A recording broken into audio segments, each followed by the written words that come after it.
Namaku Rani. Di luar sana, orang mengenalku sebagai mahasiswi yang tenang, tapi tidak ada yang benar-benar tahu apa yang terjadi di kepalaku belakangan ini. Setiap kali buka buku, rasanya seperti menatap huruf-huruf yang gak punya bentuk.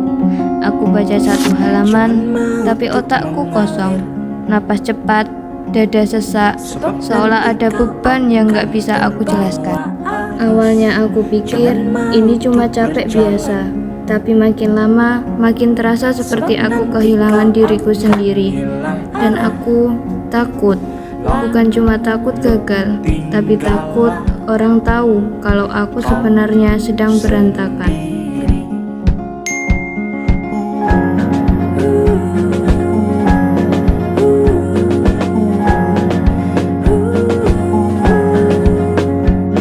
Dia bilang mengalir saja,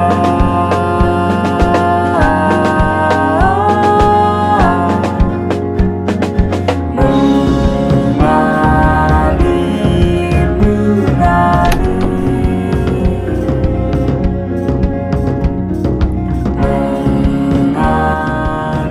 Hai Rani, sini. Duduk. Ran, kamu kenapa? Kelihatannya kok lesu banget. Kayak gak seperti biasanya. Kamu kenapa sih, Ran? Sebenarnya aku akhir-akhir ini tuh capek. Kayak semua beban yang ada di pikiranku terasa penuh. Mau hafalan, kepalaku terasa penuh. Mau belajar, tapi banyak hal lain yang aku pikirkan. Saat kau ragu arah tuju, disitulah kau mulai terbawa arus dan langkahmu kian tergerus. Kau tahu itu kau telah hilang arah, lalu tinggallah kau sendiri.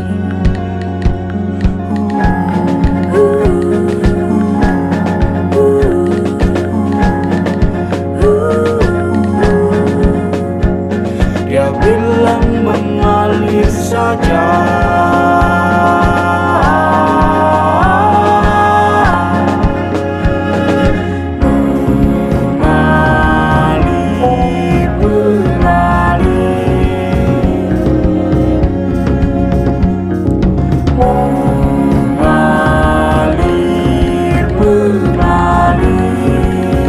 mengalir,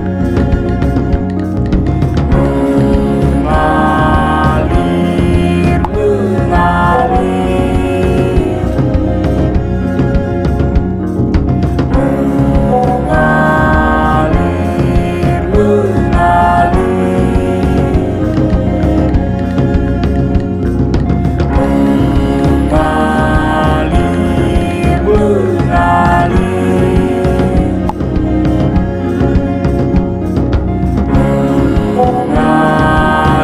Ayah dan ibu yang pertama kali sadar, mereka lihat aku nggak seperti biasanya.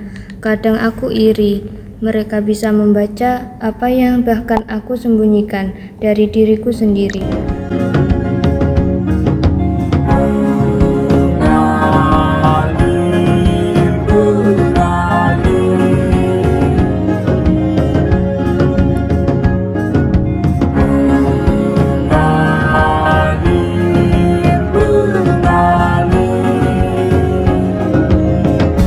lalu hanyut dan hilang.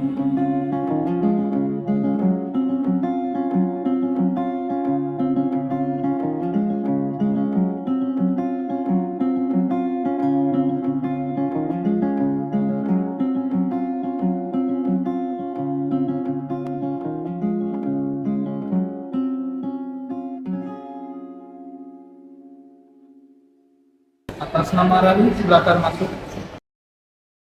Masuk ke ruangan Bu Mira. Jujur, aku menyiapkan diri untuk dihakimi.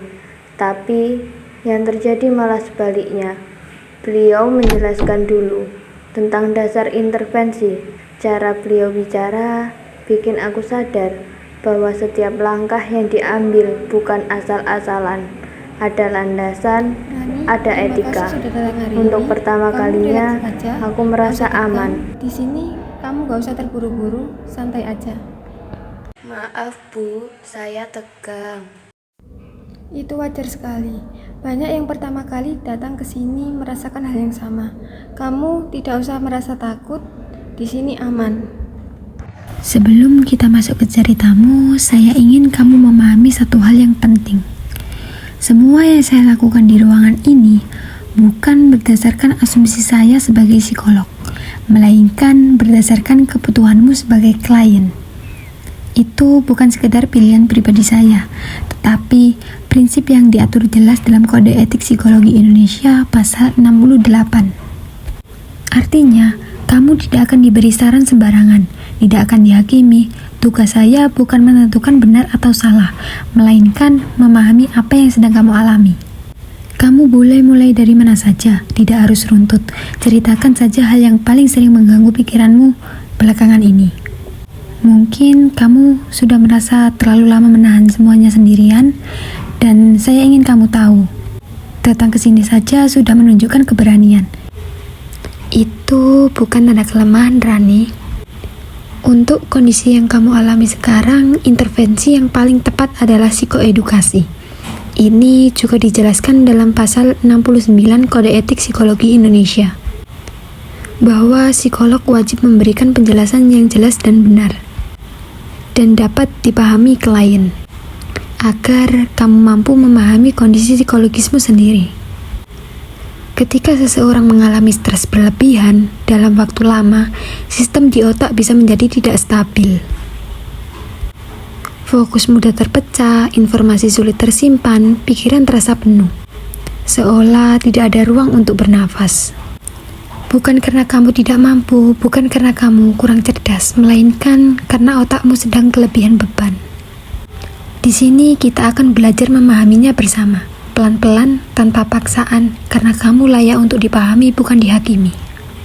Setelah dengar penjelasan itu, entah kenapa beban yang selama ini bikin napasku pendek terasa turun sedikit. Mungkin karena akhirnya ada yang menjelaskan apa yang bahkan aku sendiri nggak mengerti. Sekarang aku tahu, minta bantuan bukan tanda lemah. Kadang justru itu satu-satunya cara untuk bertahan. Psikoedukasi itu bukan sesuatu yang rumit, tapi bisa menyelamatkan.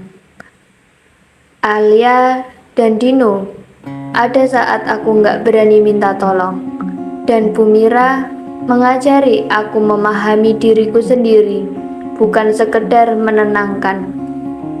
Hari ini, untuk pertama kalinya setelah lama, aku merasa memegang kendali atas hidupku, bukan karena semua masalah selesai, tapi karena aku akhirnya ngerti apa yang terjadi di dalam diriku, dan rasanya aku nggak sendirian lagi. Kau akan hilang arah.